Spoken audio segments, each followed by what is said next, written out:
Bonjour, cher auditeur. Précédemment, Jacob et Dominique se dirigeaient vers un café afin d'y tenir une discussion à saveur spirituelle. Nous avions vu quelques manières déconseillées d'aborder le sujet et une manière plus appropriée. Voyons maintenant ce que Jacob a à nous conseiller si les événements nous amènent plus loin.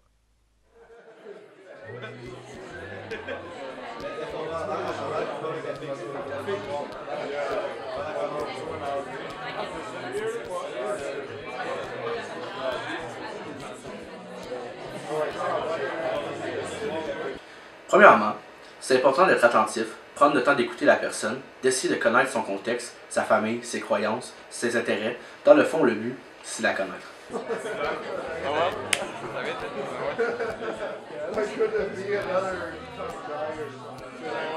Deuxièmement, ayez pas peur de vous faire connaître, parler de votre contexte, votre famille, pourquoi vous avez mis votre foi en Jésus, qu'est-ce que ça vous apporte.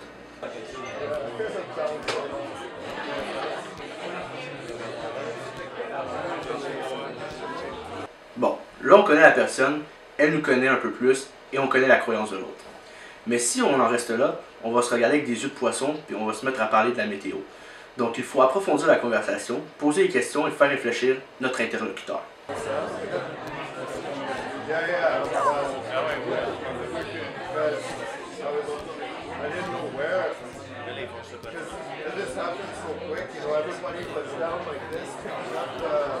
À la base, c'est simple.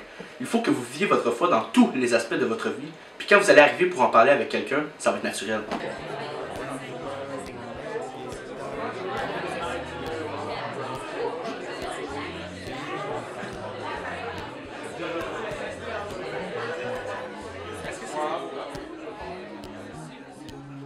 Don't worry,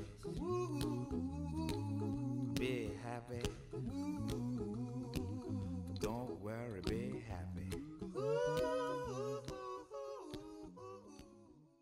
Alors, qu'est-ce que vous avez apprécié de votre conversation avec Jack? Premièrement, j'ai bien aimé qu'il avait pas peur de me parler de ce qu'il croyait. Il me laissait de la place pour poser des questions. Ensuite, ça paraissait que c'était pas des phrases qu'il avait déjà appris par cœur.